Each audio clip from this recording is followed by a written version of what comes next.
What's up, everybody? Welcome to the Social City Podcast. I'm your host at Old School Omar. This is my beautiful co-host and supportive, loving wife at Aubi. Say what's up to the people, boo. What up, people? On today's episode, we're going to continue on where we left off from on breaking generational curses. This will be a part 2.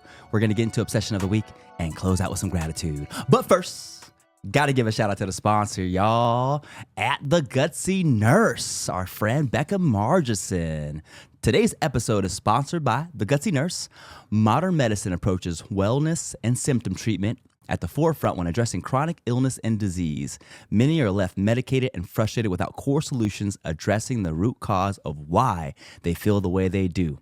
They are told that their labs are normal without a solution to their symptoms.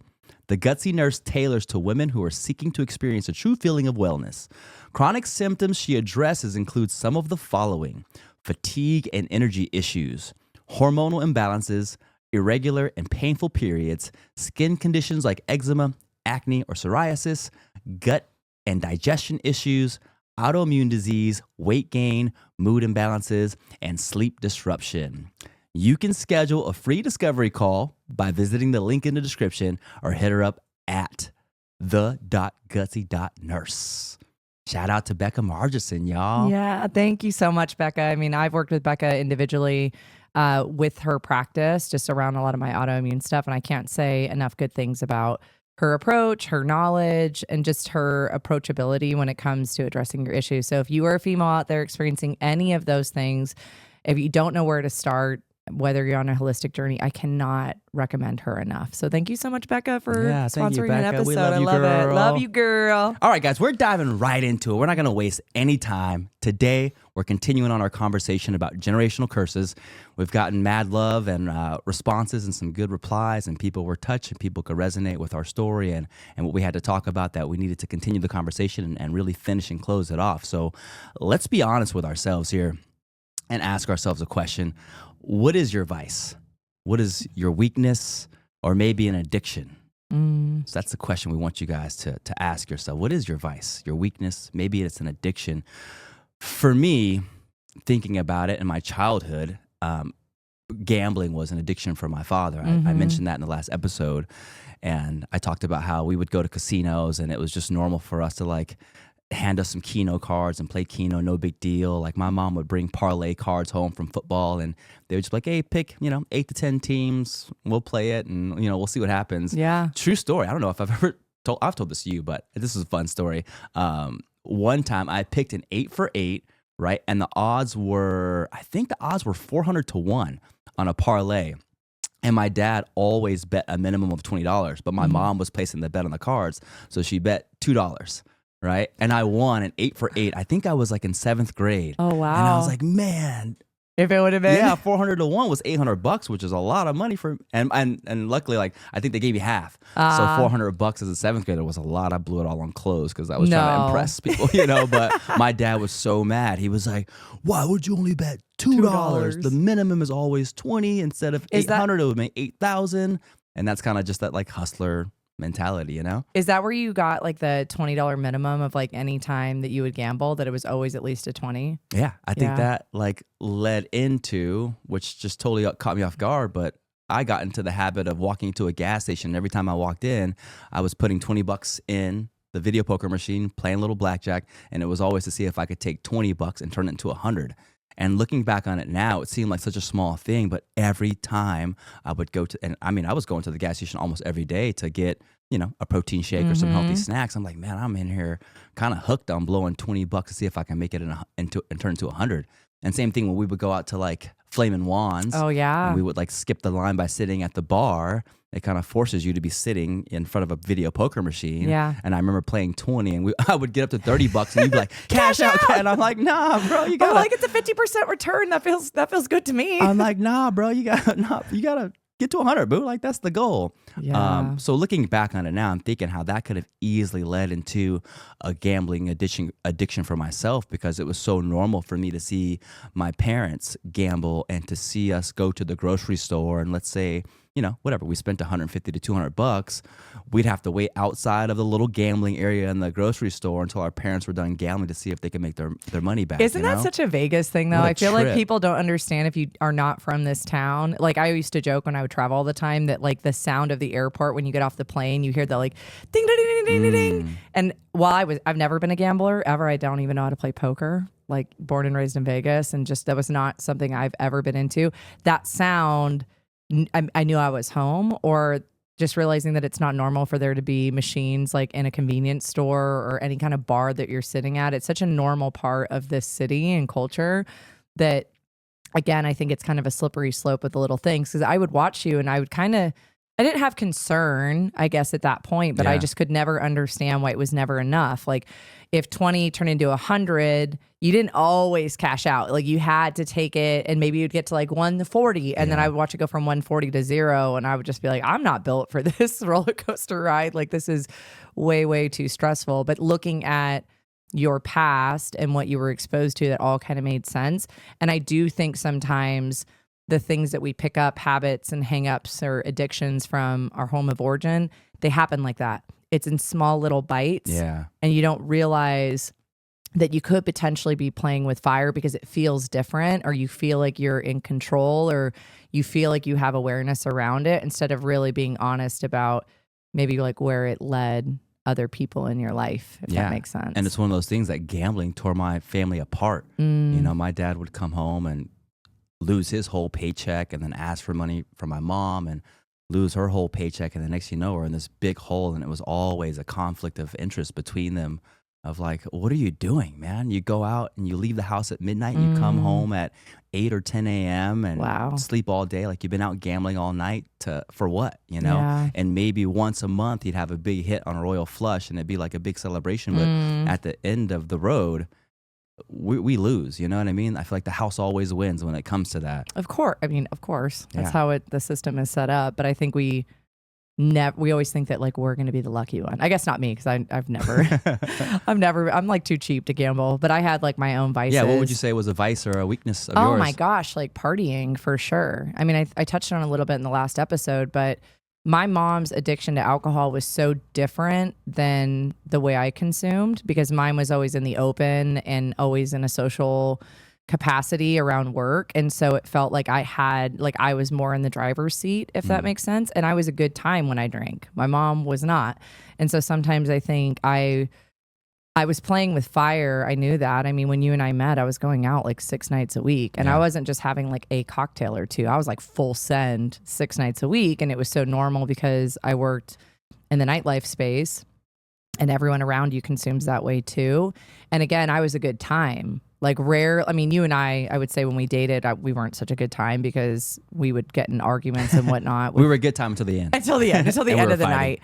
But before that, I was always kind of praised for that behavior because I'm a high energy person. And then you give me like a little bit of liquid courage and I'm even more outgoing. Yeah, you're the life of the party. Yeah, totally. And so I think I didn't realize that could have been my slippery slope. I always thought too, because I like stayed away from hard drugs and some of the other, party favors that you find in nightlife, that I was like, okay, because I could say no to other things. And I always I was never big on pain pills or anything like that. Like that was never my thing, even when I had surgery or whatnot. Like I feel like I stayed away from some of the things that I saw take over and destroy my mom's life. I mean, it's like what cost her life was her addiction. Yeah. And I always just felt like it was different. Like I'm different. It's different. Like I'm not doing it to escape pain. So I thought, and it was not really until we had kids that I remember I had one hangover with Uriah. I'll never forget it. I came home. I had gone out for a girls' night or something, and I had a hangover the next morning, and he was up at 6 a.m. And I just remember how difficult it was to care for him. And I just thought, like, what am I doing? Like, I might not be my mom in this capacity, but I am playing with fire with something that destroyed my family, wrecked me as a person and my self-worth, and like still dealing with all of that. And I just was so self-righteous to think that like, well, I'm in control. It's different with me, when it really wasn't, it really wasn't. I was in full swing of setting myself up for an addiction, you know? And then I think after that hangover, it changed, but it wasn't until like 2 years ago that I like really broke up with alcohol and decided that it was not something that was going to be conducive to my life. It wasn't, while I wasn't an addict around it, it wasn't something that was serving me to push me forward and to make me step into the person that I felt like God was calling me to be. And it wasn't really serving any good purpose in my life. It was, you know, fun until it's not. But like, what purpose did it serve? Totally. Because as soon as I stopped partying, a lot of the people that were in our circle at that time disappeared. Yep. And the reality was like what I had interpreted as connection and great friendship and like these are our people and this is our tribe. It's crazy when you kind of stop participating how those friendships melt away. And it's not a comment on those people. It was just the reality of like what our connection was based in. Yeah.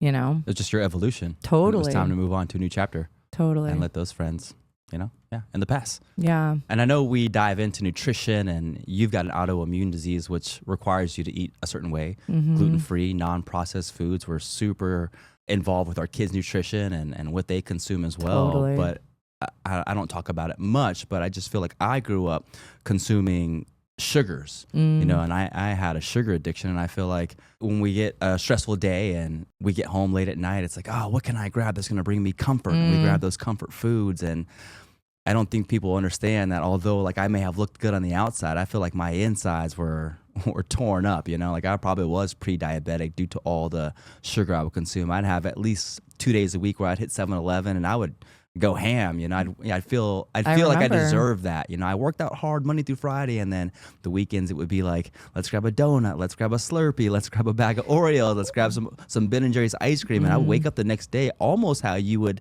feel from an alcohol hangover, like, why did I do that? I'm never doing that again. Like, this feels absolutely terrible. So I feel like when there was that shift into like, I no longer want to feel this way, and then we started diving into like ingredients and what they put into the foods, and it's like it's no longer food, it's just food product. Remember when I used to love Pringles? Yes. And I was like, yeah, Pringles are like, it's a potato. It's not even a potato chip, they call it like a potato crisp. Yeah, you look at the ingredients, you're like, what are we doing? And our food is manipulated chemically to trick our brains to thinking like we need to be consuming more of this, we need to be consuming more of this, when in reality like our bodies can't even register what those things are that we're consuming. And I think sometimes when we think about vices, we just think about these like the big things, right? Like alcohol, drugs, gambling. Yeah. But the reality is like everyone has a stronghold. Everyone has a blind spot, this area in their life where you don't want to pay any attention to it, but it could be that slippery slope. And sometimes it could even be rooted in good things,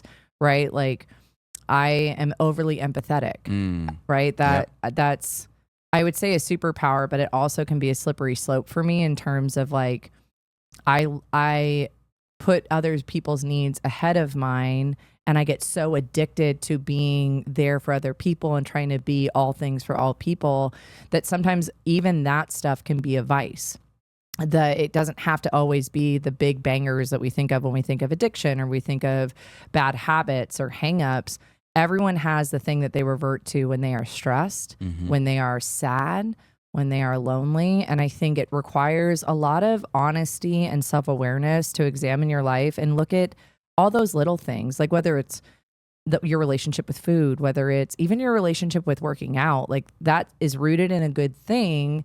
But depending on the personality type, like if you take it to an extreme, all of that stuff can end up being a weakness as well. Yeah. And I think sometimes it requires us being super honest with ourselves and dropping our ego and realizing that like everyone's got that thing. Everyone has that weakness that we use to self-soothe. And what is that for you? And maybe it's not as problematic as other things are, but I do think there's so much value in taking a step back and asking yourself that question. Like, what is my weakness? What is the thing that I revert back to when I feel less than and I deserve this type mentality, right? Yeah. And it doesn't always have to be the things that other people see. We all have those dark, dirty little secrets that we feel like if no one sees it, it doesn't exist. That might be your relationship with porn. That might be self-hurting. That might be, again, addiction with food. It could be a relationship that doesn't serve you, that person that you keep going back to that you know isn't good for you. Yep. But if they make you feel good in that moment, we all have that space and that thing. And I think everyone can benefit from taking a step back and having a really hard, honest look at themselves, because a lot of that can come from your home of origin. And it doesn't have to always be the exact same thing that your parents struggle with. It might be actually you trying to do the pendulum swing of something else and finding a different vice. But for me, looking at addiction, it tore my family apart. I lost my mom over it. And so it's something that I've always had at the forefront of thought, but I have to even be aware of like my tendencies over the good things that I get kind of OCD about. Like fitness is that thing for me, right? Yeah. Like I love working out, but sometimes I will have to force myself to take a rest day because I also know that like I can find identity in that. Yeah. And that can become its own idol in my life, if you will, of like giving me purpose or giving me meaning or identity, essentially. And that can be a really slippery slope too. It's not always packaged up in the big scary things. Yep. Sometimes it can even True be packaged up in the things that you think are really like good. Yeah, so one of my final straws as far as the sugar goes was like I used to love Ben and Jerry's ice cream, Mm-hmm. and I would eat that little pint. And you're like, oh, it's not that much, but then you look at the back of it, and you're like, that's 160 grams of sugar in one shot. Yeah. And it's like a slippery slope because you get halfway, and then you're like, do I Already just happened. finish it, get it over with? Do I save it for tomorrow? And then I'm still on the hang up of wanting to start fresh and start over. But I remember one night I crushed, the Ben and Jerry's ice cream, probably even had like a Slurpee or something else. But I woke up the next morning and I literally felt like I had a hangover from alcohol. I was driving to work and I had to pull over. I was nauseous and things were dizzy and I felt like I couldn't focus on the road. And I was like, man, this ain't it. This is not it. Like, that's got to go. And I think that was a big shift for me, especially when we started diving into ultra processed foods and what they do to you, because I would have no limits. I would eat these things not until I got full. I would eat them until I got sick. Yeah. It's like, all right. I remember. Oh man, I'm feeling kind of woozy. I guess I should tap out on these Oreos, like how many Oreos is too much in one sitting? For those who don't know, the day before I left for basic training, right out of high school for the Air Force, I was like, let's go all in because I'm going to be in basic training for 6 to 8 weeks with like no access to snacks and treats. I grabbed a bag of Oreos and I ate the whole entire thing in one sitting, Oreos and milk. I would dunk like 5 Oreos in a big jar, let them sit till they got like medium soft, and would just eat them with a spoon like cereal. Yeah. Woke up the next day sick. My mom was like, what is wrong with you? Like, here's some Pepto-Bismol. I'm like, cool, I'll take it, Mom. We're driving to the airport and I'm like, you got to pull over. Oh my Like, I'm about to throw up. What a send off. And like out the Aerostar van, slide the door open and I'm just like, ugh. And it's like pink Pepto-Bismol and black Oreos. And it's just like, you know what I mean? Yeah. And people, no shade on people who eat Oreos, but like if there's something you're going to consume that much is going to make you sick to throw up, like what do you think that's going to do to you, like long-term consumption, You know what I always think about too is I always think about like if you don't think you have a problem with something and it's not your vice, then I think you should always ask yourself, like, could you take 6 months off? Yeah, for sure. Give it up for 30 days, Yeah, well, 60 days, like I don't a care year. because I think people aren't honest either about their language, right? Yeah. Where it's like, I feel like you could ask that question around alcohol, especially in this city, and say, okay, like you might not have a drinking problem, but could you take 6 months off comfortably? And like with confidence say, absolutely, I could not drink for 6 months. And I think a lot of people want to say that they could, but they don't actually want to. Mm-hmm. And I don't think that we've done nutrition challenges, I don't know for how many years at the gym. And that is always the sticky point for people. Yep. It's like we could do 30 days and it's like, what do you mean? I can't have my wine. I can't have my beer with the boys or whatever it is. And it's like, you should probably take a little bit of time and examine that for you. And it's not saying that you have a problem or an addiction, but it's clearly a vice, whether that's sugar, whether that's nutrition protocol, but alcohol in particular, because there's such a social element about it and it's such a normalized. Especially here in Vegas. You got access to it 24/7. For sure. Like, and it's what a crooked also system. There's a PTs on every corner. There is a PT on every corner. That's always a scary thing. And I'm driving to work and it's 4:30 in the morning. And you're like, oh, this dude's kind of swerving. Is he leaving the bar? Is he going to work? I mean, true story. I mean? almost got hit by a drunk driver like a couple months ago on the way to work at 4:30 in the morning. I mean, it was truly by the grace of God that I didn't get smashed by that guy. He literally whipped past me so fast that my car did that like pull over thing where it's almost that vacuum. Yeah. And then he hit and rolled his car like right in front of me. And I was so shaken up. I remember you like called me and you were I was crying. And then even when I was having a hard time even coaching my classes because it just was such a reality check. That could have ended so differently, but also kind of reflection of like, man, dude, in our youth, like we were definitely those people. Yep, for sure. Because it's like Guilty. your tolerance obviously grows if you consume and you're like, oh, I'm fine. I'm fine. Yep. And I think about like the times we thought we were fine where it's like, man, dude, we could have been that person or we could have hurt somebody. And we live in a city where it's like so normalized. Like you have a couple of drinks and you're like, oh, I feel fine. I'll drive home. Yeah. You know? Yep. The next question we have for our viewers or listeners is, what is a generational curse that has been passed down to you?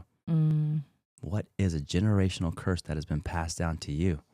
For me, it's a self-worth thing. I watched both of my parents. Like they were incredible people. Like my mom, even with her addiction, man, like if you knew my mom, like, she was magical. Like, so, I mean, any of my friends growing up would say the same thing. I still hear those echoes when I've like talked about her. And it's what made her addiction like so painful is it wasn't like she was this crappy mom and then the addiction like added just another layer. Like she was a magical human being and she was so loving and so giving and so selfless, but she had no worth in like who she was. And even my dad is one of the most exceptional human beings I've ever known. He is a man of his word and he is loyal and he is so honest and so rooted in his faith. And it's always been that way. But I've watched him my whole life never step into his worth and step into the reality of like what a gift he is. You know, I think he always said he was so cocky as like a youth that I feel like there was this pendulum swing of like wanting to be humble and wanting to make sure to not dip back into that side of himself. But I watched him and my mom in different capacities on how that hurt of not feeling worthy, like limited what they did, what they're capable of, or like stepping into the gifts that God gave them, you know? And from my mom, I mean, her childhood trauma played such a part in that. And I think she broke some of those curses that could have been passed on. Like there was no abuse in our home. There was no physical abuse by any stretch while she watched her parents like literally beat each other up and have domestic issues all the time and chaos and overconsumption, where my mom's addiction was much more private. Yeah. It wasn't like I came home and there was bottles of booze sitting out. It was like you would know something was up and then I would go and look for the alcohol because I knew it was somewhere in the house. Got it. But I think it all started with not realizing how worthy they were. And while they were always so affirming, like I was very blessed. I grew up in a house that I was always told that I'm beautiful and I am smart and I am capable. And like my parents affirm when I did good things. Yeah. Where did that come from? Watching them not value themselves. Got it. So it's one of those like, you have to lead by example. Yeah. They do as you do, not as you say. It's like I had all the verbal support in the world. My dad never missed open house, let alone like any ceremony I was at, like rec softball league. Like he was a coach, and if he wasn't a coach, he was at the game. Like my parents were around, but they didn't realize how worthy they were. And that has always been a struggle for me. It's like I've always had low self-esteem. I've always thought I should be doing more. It's never enough. Like straight A's wasn't enough when I was in school. So I had to have perfect attendance. Like I had perfect attendance from 7th grade till senior year in high school. Like nobody even looks at that. Like who looks at the attendance thing on a report card? But for me, I was like, that took it to the next level, right? Like I needed outside affirming to prove I was worthy. Yeah. When instead of realizing that by being created, by being born, I am worthy. God crafted me because I am worthy. Yeah. And it doesn't matter what the world says. It doesn't matter what anybody says. It doesn't matter what the report card says. It doesn't matter what my job says. Like I am worthy because I exist, and I'm worthy of love, and I'm worthy of abundance, and I'm worthy of good relationships, and I didn't need to earn it. Wow. That's so good, and that's something that I saw my parents like lack, and I saw it even in my grandma, or even like in my siblings, where it's like, man, like I have a family of pretty incredible human beings. And it's not just because they're my family. They are wonderful people. And yet all of us in some way have such a hard time stepping into our purpose and stepping into like the value that we bring, not because we did anything, right? Like my whole mentality has always been, I got to earn it. I got to earn it and I got to do it better than anybody else. Not because I think I'm better than anyone, but because I don't think that I'm good enough. Yeah. That I've So you got have to something to prove. overly prove it and overcompensate that. Yeah. So it's crazy because my story is a little bit different than yours. It's like my dad was there verbally to provide affirmations, but never Physically. hardly ever physically showed up. Yeah. You know, so it's like you said, how can you tell me all these things, but you never show me the actions in which you're telling me? So it's hard to believe it when you don't meet and follow up with that. Yeah. You know, my mom coming over from Cambodia, I think like the language barrier is a hard thing, and her being able to express her emotions, like she ended up really being like just hypercritical and overly critical on things where it was never like, I'm proud of you, like good job on doing this. It was like, you dropped that catch, you missed that basketball shot. And it's like, man, like that's all you had to say. Like, you're not even proud. I'm the highest scorer on the team for that game. You know what I mean? And that kind of played into like my career in fitness as well. You know, it's like, oh, mom, I'm going to open up a gym. And it's like, are you sure you want to open up a gym? How well is it going to do? Like, you should get a job that provides you with some security in the long run and provides you with, you know what I mean, medical benefits and 401k and da-da-da-da. You should come and work at the hospital and be a security guard. Yeah, I remember. And I'm like, Mom, I want to go be a security guard, bro. Like, no shade on security guard, but like, I want to open up my own business and do my own thing. I want to entrepreneur, man. I grew up in this. You know, it's just like a hard thing to balance and digest now that we're older and in this spot. But for me, it's like a coming from a limited mindset and scarcity. Growing up in the hood, it's like we grew up on food stamps and WIC checks and brown bag lunches, you know. So the fact that I got to a place of owning my own business, I kind of settled into some complacency and I was just kind of content. It's like, yeah, man, I'm doing good. I got something going on. I will take this because I came from nothing. Yeah. So I will take something I'm just happy to over be nothing. here. I'm just happy to be here. And I keep feeling this niche that there's more, but there's just been this like cap and this lid on me to really like blow the gym out of the water. And it's like, why is that? Why do I have this limited mindset? And I think that was a generational curse that has been passed down. And I was talking to you last night of like, I feel like at 40 years old, I am finally digging myself out of the hole of these generational curses, and I can see that there's more for me, and that God is not done with me and not done with you. He's not done with us. Like, there's more. He wants to provide blessings for us, not just a little bit or leftovers. He wants to provide it for us in abundance, but we can never achieve that or grasp that if in our minds we don't vision that that's even capable. Well, and I don't think we think about how the enemy attacks the mind, right? I think generational curses, I believe personally, like that's how the enemy works. Like that's how you mess up a lineage of abundance and blessing. If you can convince someone that they're not worth it, if you can convince someone that there's a limit to what they can accomplish, you're not just attacking that one person. You get that person, their kids, because that mentality gets passed down, and the mind is one of the most vulnerable things that we have. And the enemy will use these things to derail you from your purpose. And I think it's one of those things sometimes that it's like, if we've just done a little bit better than what our parents have done, like sometimes we feel satisfied with that, right? Like you came from nothing.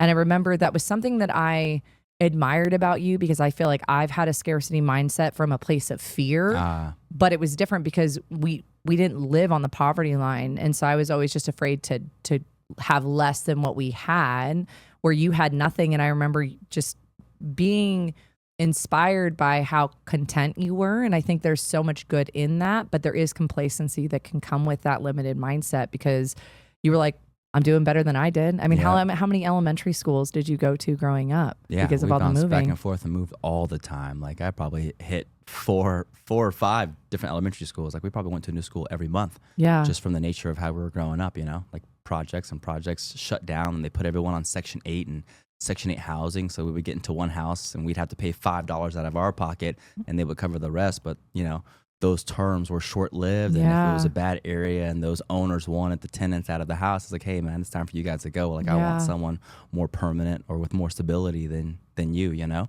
And we were forced to get up and leave. I don't think people think about like generational. Sometimes we think about generational curses, like I said, and in the big ones like gambling and addiction and whatnot. Yeah. Sometimes we don't look at the behavior, the habits, and the hang-ups that we can get from our youth too, whether it's not thinking that you're worthy, whether it's being complacent and being like, well, I'm doing better than my parents did. Like I'm a better dad than my dad was. So it's like, I can kind of cap it at that. Like it's fine with that, you know? And that's the slippery slope that can happen when we're not aware.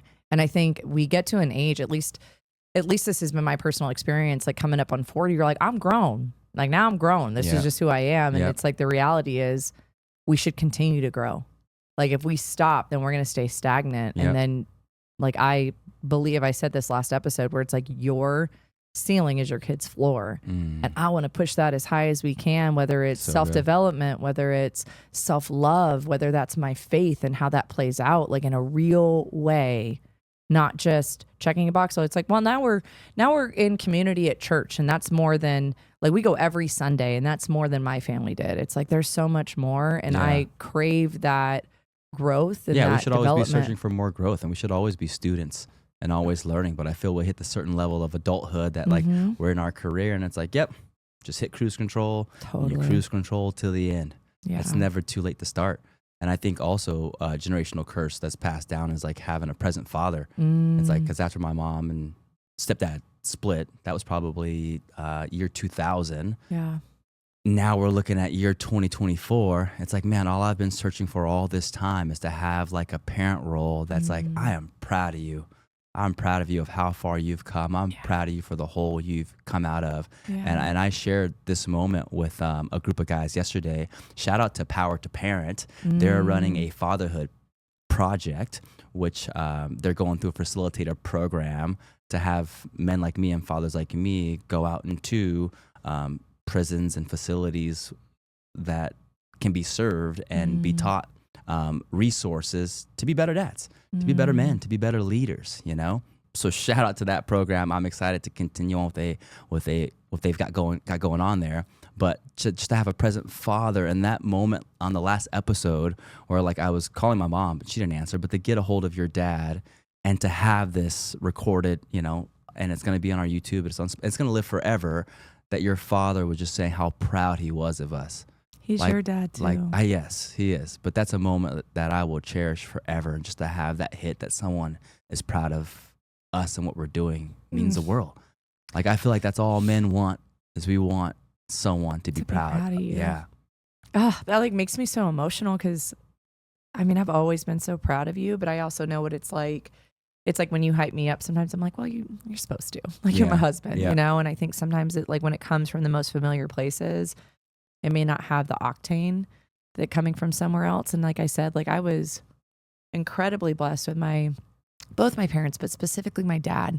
My dad has got a gift with words and encouragement. Yeah, he does. And I know what it means for me. Like when he's like, I'm proud of you. Like I'm 39 and I still feel like a little girl where I'm like, you are? Yeah. Like, oh, I'm doing something right. Like I'm doing something right because I just admire him so much. But to see that impact on you, not just in the moment, but this last week or so, and just like you marinating in it and getting to like listen to it back and really, I think for the first time, like really hear his support for you. Like he's always had unwavering support, but there was just something that clicked different. Yeah. And you know what it is? It's like seeing it from a different angle. Oh, yeah. You know, like if someone's telling it to you face to face, you're like, yeah, okay. Yeah. But to have it recorded and to sit down and just watch it from a different angle, you're like, man, I can just hear how genuine and authentic that is. Yeah. And it's so powerful. And I think that is a good thing for us as parents because we make it a priority to let our kids know how proud of them we are. Oh, you know, our little girl Sayla got her first stripe of jiu-jitsu. Yeah, and she we're did. so proud of her because she's been a handful getting to jiu-jitsu. I mean, you can tell the story of her like throwing a fit in class and having to walk her out. And we didn't know if she's going to make it through class. We're like, dude, that's a wrap. There's no I don't know how many jiu-jitsu for times Sayla. I've like almost quit for her. Where I'm like, listen, sister, I'm pretty tenacious and I'm big on like not just letting them quit. Like on the first thing, she almost broke me though, for sure on that. And like to see the click over of like, like how proud she was of herself. Yep. In that moment, she was standing on the mat and just beaming when she got her first stripe. But then getting to see your reaction to her, and you and I had a conversation after. I was like, man, the value of a father in a boy or a girl's life, I don't think it matters. The value of a father in that capacity, I think, is pretty irreplaceable. Yeah. Moms nurture in a way and love in a way that I think is different than dads. But there is something about a strong father figure in a person's life to affirm them that just, I think, sets them on a different path. It puts them on a different level to start out with than people that don't have that. And to see how you've broken that curse in our family, because my dad broke that curse on his side. My dad's biological dad dipped. He was abusive. He was adopted by his stepdad, who was an incredible man. But he then, my grandpa still was like a workaholic and still had his own vices on the side and things like that. And it's like my dad, we never had to wonder where he was at. If he wasn't at work, he was at home. Like, and he was always around and he was always affirming. And it was such an intentional thing because he always told the story the first time he held my older sister, Gabby.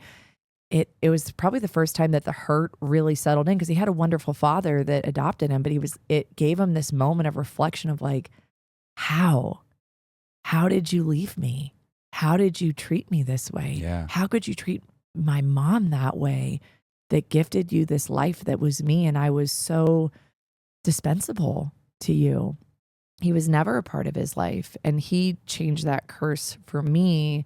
And then I married a man who's doing the same thing. Yeah. But I think it also took some evolution for you too, because when we were in our season of when our marriage was kind of falling apart, I remember your attitude just being like, you'll be fine. The kids will be fine. I was fine. And we talked about this last night. And it was a very tearful conversation. Yeah.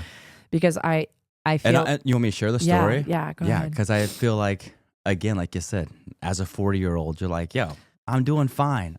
I turned out fine. However my parents raised me and what they did and however they decided to discipline me, it's all good because I turned out fine. And we live in this world of like, man, a lot of us are broken and hurt. And I didn't have the best example as far as what a marriage looks like. Yeah. My biological father dipped and my stepdad and mom split. And it's like, all right, well, if all that happened, I still turned out fine. They turned out fine and they'll figure it out. But I'm like, in reality, I'm not. And it was so easy for me to like let go. The thought of letting you go and the thought of letting go of my kids. Oh, Yeah, man. That's just something that was passed down. And yeah. I'm sorry I put you through that. And it wasn't anything like personal to you. It's just like how I grew up. Just seeing what I saw. It's like, yeah, man, everything will turn out fine. So if we're in a conflict and we're in a fight, dude, I would shut off. And if you decide to leave, that's cool. Like, I'm going to stand my ground because everything will turn out just fine. And that's not right. And that was a moment that clicked over for me. It's like, I don't want to do this. Like, I made a commitment. I made a vow.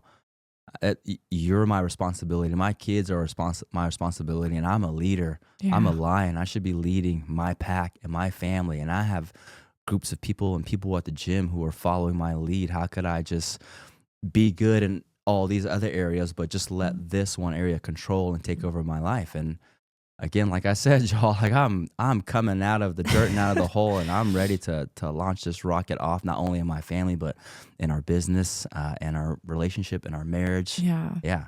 I mean, that was such a big moment last night. I'm crying now, but like I bawled last night because that was such a hurt that while we've moved past it and you've evolved so much, like I don't know that it had ever been verbalized in that way of recognizing like, I will never forget sitting in the Walmart parking lot on Christmas Eve, I mean, wailing in my car because we had a blowout. It was right before we had gone to therapy. And I was like, I thought we were going to get divorced. We'd gotten in fights and blowouts, but I had always had this like confidence in the back, like, he might, leave for a night or a couple days if he needs to cool off, but like he's coming back. Like I would always feel that way. And I remember that moment I didn't know. And I felt so alone and I felt so disposable. And I had seen like the pain of my parents from their divorce and just around us, like people that have gone through it too, and I just couldn't believe we were going to be that because I believed you when you said like, you'll be fine. I knew that you believed that. Mm-hmm. And while I knew I could survive and take care of our kids or do what was needed to be done, that's not the life that I wanted. Yeah. That's not the life that was not the commitment I made when I said my vows. And I just remember feeling so abandoned and so hurt. And for you to recognize that and like verbalize it last night was just such a healing moment for me, even still, even all the progress that we've made, just to feel seen. Yeah. And for you to see that moment too of like where that blind spot was for you. Yeah. On, well, I turned out okay. Like I fought through my own fights and I didn't turn out like my dad, but I was okay because I was still a product of divorce. I was still a product of kind of that lone wolf nature. And for you to really come full circle and like acknowledge it and recognize it and really say goodbye to that side of you was a very, very healing moment. And it's really such a selfish thing. I'll be fine. Like I'm in a marriage. I've got kids and I'll be fine. Not even thinking about the effect that'll have on my son and the generation and the next generation. If I set that example of being fine and like just decide to let this marriage go, like what example does that set for him? Totally. Again, it just carries on. And here I am. I'm going to be we're going to be the chain breakers. That's y'all. right. You know what I'm saying? And I think there's so much power when men can get together and be vulnerable and to talk about these things and to talk about these hurts that we've come from and to talk about our past. But I feel like we live in a world that's full of distractions. You know what I mean? It's like meet at the bar to grab a drink, like, and there's a lot of stuff that we can be focusing on if we've got weaknesses and gaps and holes in who we are as people. You know, we can be talking about obviously generational curses, but like addictions that we broke out of, and we have no idea how much that vulnerability gives other people permission to break out of it as well. You know, like I think there's just so much inspiration from people who are sharing their story, and we've learned that through the podcast. Yeah. We've learned that, man, just being open and being vulnerable to share our story gives other people permission to share their stories as well, and this is just trickle effect. Yeah. It's and this it's waterfall. scary. It's Yeah, a scary it is. thing. I mean, I would say that I'm a very open person, and I don't shy away from vulnerability. Like after my mom passed away, I went from being an incredibly private person because we were protecting her addiction and I didn't want anyone to judge her or anything like that. And then after she passed, I almost felt like for me, it was like this floodgate open. And then I had to learn to kind of maybe like pull back a little bit in terms of how much I share with certain people.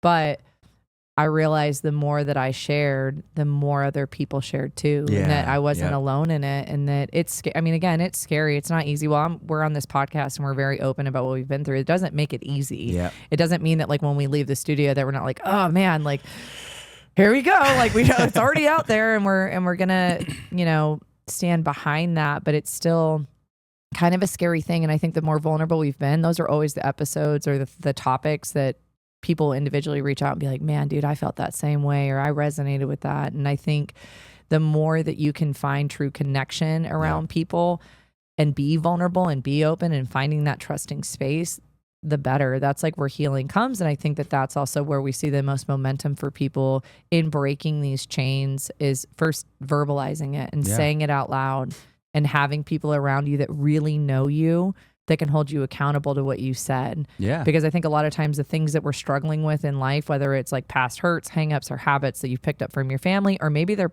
hurts, habits, and hangups that you get that are opposite than your family. Either way, where you come from usually dictates the path that you're on. And we don't tend to be vulnerable and open about those things. And so it allows permission to continue them. Yep. And there's a big difference, whether it's like accountability around a fitness goal.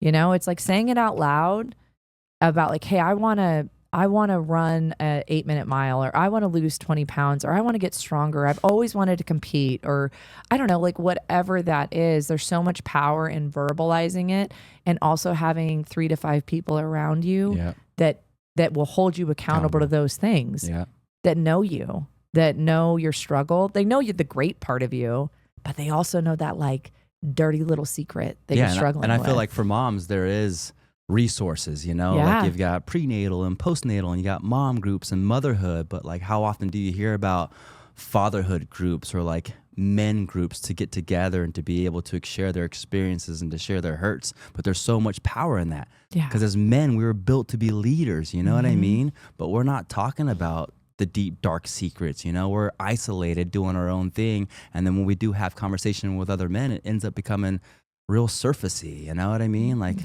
talking about the weather and talking about what went on, whatever episode it was. And it's like, yo, guys, I got some work and I need a supportive group of men to help carry me through this journey that I'm on. So just like you said, we can chat about, let's talk about things that we've done to design a life that we want for ourselves. You said find a group of people, 3 to 5 I call people. it your front row, and I can't remember where I picked that up from. I don't know if that was from church or a different podcast, but when you think about your front row, it's people that have a front row view of your life. Right? Not everyone gets to sit in your front row. Yeah, I like that. Your inner circle. It's your inner circle. It's the people that don't just get to see the highlight reel of your life. It's the people that you can go to when you're struggling, when you've made a mistake, when, like, if you're battling something, like if you've got a porn addiction, like the thing that we don't talk about, that it affects women, but I think it affects men obviously a lot more in terms of that space. Like if you're struggling in that area, like who knows? Like, who are you talking to about that? Yep. If your marriage is struggling, like, who knows? And who are you talking to about that? And not everyone should be in that front row. Mm-hmm. It's a very select group of people, but they need to know you, the good and the bad. They need to know the strengths and the weaknesses, because that's how we get stronger together. Yep. Iron is going to sharpen iron. And if you don't have that community, I can't recommend going to church enough, because God, first and foremost, is the one that created you with a purpose, on purpose. He planted the gifts inside of you. He has a vision for your life. And even if you can't see it, if you're around other like-minded believers or people that believe, and even if you don't even know where you sit, they will see it in you and they will speak life into you. And the value of that is so underrated, especially in a world where, let's be honest, like, men are kind of under attack. Like, masculinity is under attack. Alpha males are seen as like a threat, when the reality is, like, they will lead our society to greater things. There is a big difference in our home. And I'm an alpha female, so it's not a dig on alpha females. Like, listen, like, I am a lion like the rest of them. And it's been a whole change in our relationship to let you lead. You're right. But literally everything has gotten better. Yeah, for sure. Like, and it's not a knock on my leadership, because I'm a pretty good manager and leader, I would say. And like, it's a lead in all areas. Yes.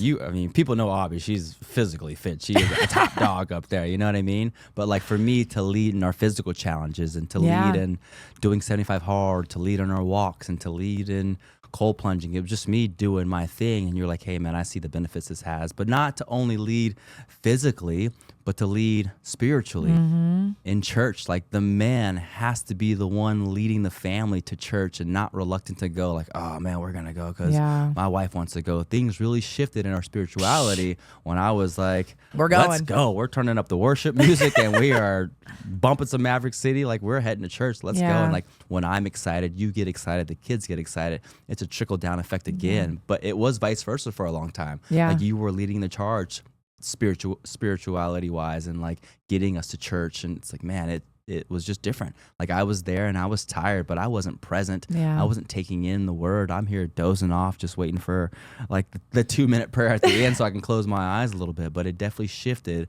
once I took the lead on that. Once I took the lead in our house, in our household. Once I took the lead in our marriage. Once I took the lead in mental strength as well. It's like, we just started to elevate and grow. And you then also surrounded yourself with like-minded people that knew you. I mean, I think I'm way more open than you are in terms of like connection and vulnerability, where people could know you for 10 years and know you, but like know nothing about you unless they talk to me, and then I would tell them all about you. But they didn't know who you were. And I've seen such a shift in you, not just in your growth, but your growth in relationships with other men that either resonate with your story or have the same struggles or speak life into you, and the difference that that's made. And then same thing for myself. I have been incredibly more intentional about the people I surround myself with. I have an abundance of relationships and friends, but I had to start filtering for myself on like, who's pouring back into me and filling my cup up and speaking life into me and praying over me and reciprocating that, because I tend to be a giver in relationships. It's where I'm most comfortable, and I have a hard time receiving. I've needed friends in my front row that force the hand of receiving, which has been such a blessing in my life. So if you don't have that, or you are in a circle of friends that you've just been friends for so long, and that's why you're still friends, I just would challenge you to take a step back and elevate out of that. And it doesn't mean that those people aren't important to you, but are they serving the growth in you? Are they serving the intention to break whatever habit or to break through that ceiling that you've put on yourself, because the value of having outside support when you don't feel strong enough or you feel defeated or the enemy is attacking you. Like I'm a big believer that thoughts come from one of two places. They either come from our creator and speak purpose into us and give us direction and light and love and self-worth. And anything that's not that is the enemy. If he's trying to derail you from the purpose that God's put on your life, the business that you were supposed to start, the relationships that you were supposed to have, the healing that you're supposed to experience, any of those thoughts, if they are not good, then I believe that they're from the enemy. And when you're in a season of that, because no one is immune, you need to have that front row. I think sometimes your wife and husband can be in that front row, but you need other people as well, because I think there is something of value to have a multitude of resources that add different layers to your life. I just think is invaluable. So yeah, for sure. Challenge you to take an evaluation of your front row. If you don't have a front row, be intentional and speak that out loud. I mean, I started finding better friends when I was honest about that. Hey, I'm looking for this kind of friendship, like a dating app. Like, hey, I'm looking for friends. If anyone meets these requirements, please hit me up. Totally. You have to love coffee. You have to love God first. Love God. Okay. Coffee is a definite second, though, for sure. Yep. And then what was I going to say? I was going to say, fellas, man, after that leading conversation, man, if you're not leading in your marriage, if you're not leading in your role as a parent, you got to step up to the plate, man. It's time to take our positions back as alpha men and lead like we were built to lead. Yeah. I can attest that I'm a big fan. Let's talk about like the language in which changed your life. And like change your language, change your life. Yeah. Tell them about it, boo. Like, so I'm really big. I've said that quote, I think, quite a few times. I say it all the time, even to myself, because I tend to also have a negative filter on life. And I think that comes from just my family dynamic of almost like, if we prepare for the worst, then it can't be that bad, right? Like it's not intended, it's not being negative in just the very basic sense. It's almost rooted in this like, well, if I lower the bar, then if anything above that, it'll be better. Yeah, true. Right? And I didn't realize, when I was sitting with I had a life coach probably 4 years ago. And I remember this moment where he would ask me, you know, what do you want for your kids? What do you want for your marriage? What do you want for your career? And I had such a clear vision of what I didn't want. And so I would spend all this time being like, well, I don't want this and I don't want that. And I just remember he looked at me and he said, I didn't ask you what you didn't want. I asked you what you want, because there's such a power and shift in language saying, I want to be a supportive wife, not, I don't want to be a nag.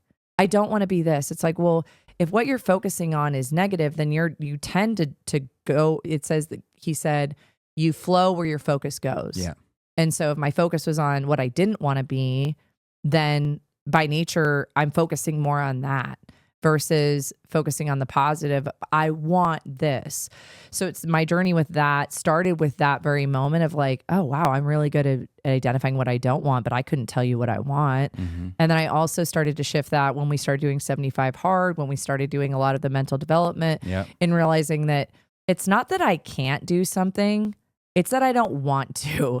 And there's such a big shift that happens in being able to say, I don't want to do that, because then I own that decision and I'm not a victim to it. Got it. So I think it's really big for people to be honest about whether it's like I said, the 30 days of not drinking. Yep.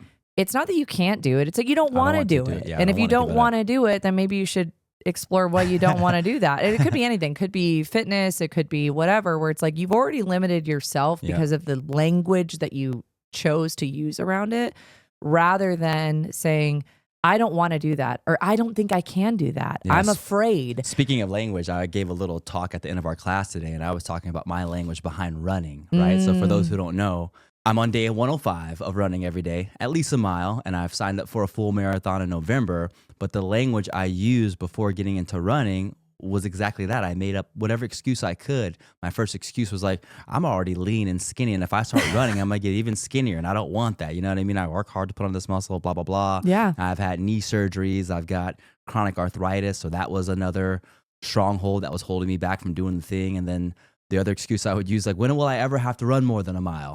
You know what I mean? Like, if I can't escape someone that first mile, like, I deserve to get caught. You know what I mean? Zombie but apocalypse. now that I'm 105 days into running, it's like, yeah, I've found the peace in this, and I see what people are talking about. It becomes meditative, and we talked about self-worth, and it's again me proving to myself that I'm capable and worthy of this. And the running perspective is bigger than what you hear because again, like I said, it becomes meditative, and I'm running to worship music, and I feel like I get time with God during my run to pray and to find clarity and to find vision in what direction I want to go. And I don't think people realize that again, that language sometimes is the very first barrier that keeps you from that your truest potential. Yeah. Because if you say I can't do that, then you've never even taken the opportunity to explore like the what if. Like, okay, if you like, we love cold plunging. Obviously, we talk about it all the time.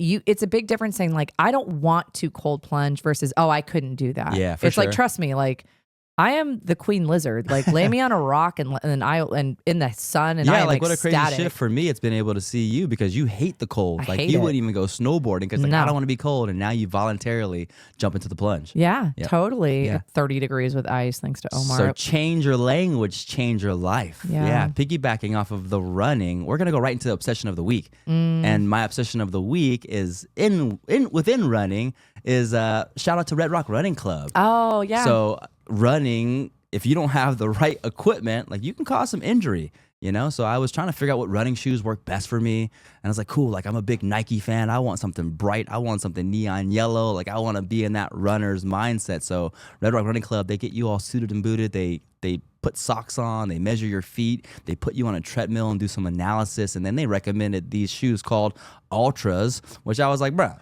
what are Ultras, man? I Are didn't these even ugly heard like the of Ultra. Hokas? Omar was so big on not wearing the Hokas. He's like, I would not wear Hokas. I'm like, at least something like some Nike, some Adidas, Some like little fashionable. some Asics, like some New Balance would be like the bottom of the barrel. Like New Balance, okay, cool. But then they're like some Ultras, but then I'm trying them on. I tried on 7 different pairs of shoes. Yeah. And I was like, yo, these are it. They got a wide toe box. They sold me on like the performance insole, but it's definitely helped with my running. Oh, so yeah. running shoes, the Ultras, Red Rock Running Club has been my obsession of the week. What you got, boo?